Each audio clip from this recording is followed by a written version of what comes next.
Lu pasti pernah kan kalau misalnya ke Indomaret, Alfamaret, atau enggak ketika lu lagi pengen makan gitu di suatu toko restoran, atau enggak jangan di restoran guys ya, kayak misalnya F&B, atau enggak mungkin dia yang kira-kira tokonya di pinggir jalan lah dan enggak terlalu mewah lah, dan pastinya ada gitu tukang parkir ya.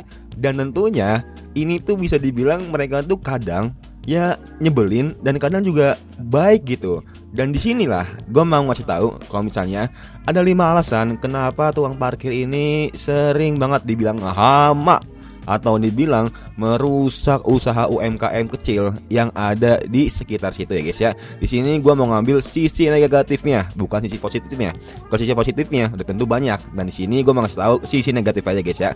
Hello guys, welcome in Bang Ari Jonong. Jadi kali ini aku mau sharing kalian ada 5 alasan kenapa tukang parkir itu dibilang hama sama masyarakat atau orang-orang yang berkunjung ke tempat itu sendiri. Dan tentunya hal misalnya guys ya, lu kalau misalnya ke Indomaret pengen beli gold aja gitu 3.000, tapi di luar tuh ada tukang parkir tiba-tiba tuh.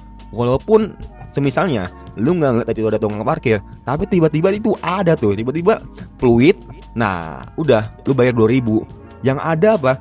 Selisih antara lu beli Golda sama tukang parkir itu 1.000 cuy. Mendingan lu sekalian beli makanan di dalam ya guys ya. Tapi nah yang pertama tentunya minta uang atau minta ini imbalan.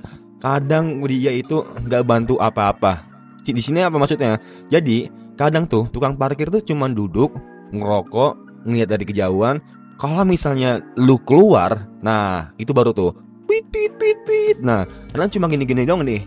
Gini-gini doang itu juga ya paling nggak ngebantu banget kan. Nah tukang parkir sebenarnya itu ngebantu kalau misalnya lu tuh naik mobil. Kalau misalnya lu nggak naik mobil, ya lu bisa mandiri kan. Apalagi lu motoran sama sepedahan, lu bisa mandiri, nggak perlu lu minta bantuan buat kayak biar bisa lewat nyebrang segala macamnya. Tapi kalau mobil ini perlu banget tukang parkir guys ya. Yang kedua tentunya tarifnya itu kadang nggak jelas banget guys ya. Kadang bisa 2.000, kadang 3.000, kadang 5.000, kadang 10.000 dah. Tapi lu tahu sendiri lah, apalagi kalau misalnya mereka tuh yang warlock lah, kadang bisa nyampe 20.000. Yang kemarin tuh yang viral tuh banyak tuh ya, yang di video TikTok tuh atau nggak di video IG, yang dimana tukang parkir tuh baru selesai sholat lebaran atau sholat id, dia itu langsung malakin atau narifin orang-orang yang parkir di sekitar masjid itu dengan harga 20.000. Yang ya bahasanya guys ya, yang dimana bayangin ya, orang-orang udah nahan nafsu, nahan puasa selama 30 hari, dia berusaha untuk membuka segelnya. Ya langsung lah dikejar lah, dan pastinya nggak mau lah bayar lah. Masa sebelumnya itu nggak ada tiba-tiba ada. Nah ini warlock yang nggak jelas lah ini ya. Dan ketiga tentunya banyak tempat umum yang dijadiin kayak tempat pribadi. Contohnya apa? Banyak mereka itu di area-area kayak UMKM, atau mungkin di pinggir jalan atau nggak depan toko. Seakan-akan dia tuh kayak punya wilayahnya gitu, kayak wilayah encang-encingnya atau wilayah bosnya. Padahal kan itu tempat umum ya, tempat umum, dan ya lu tau lah. Nah pastinya mereka dengan seakan-akan gue udah dapat izin dari RT, dapat RW segala macamnya. Padahal dari UMKM atau tokonya itu sendiri belum dapat izin cuy. Dan ini banyak ya kasus kayak gini ya cuy. Dan makanya banyak juga dari pemuda-pemuda atau remaja Gen Z yang sadar kalau misalnya itu salah atau itu bohong, ya udah dilawan tuh, nggak mau bayar segala macamnya lah. Yang keempat tentunya sikap kadang terlalu kurang ramah atau maksa banget. Dan pastinya lu banyak lihat lah tukang parkiran di sana, yang dimana mereka itu kadang kayak maksa banget gitu. Bang, mana bang tukang bayarnya bang, mana bang, gue udah bantuin segala macamnya. Nah kadang mereka tuh kayak terlalu maksa gitu buat minta imbalan segala macamnya. Nah tentunya pastinya lu sering lah nemuin hal kayak gini guys ya. Yang kelima tentunya kadang dia itu bikin parkiran terlalu ribet gitu.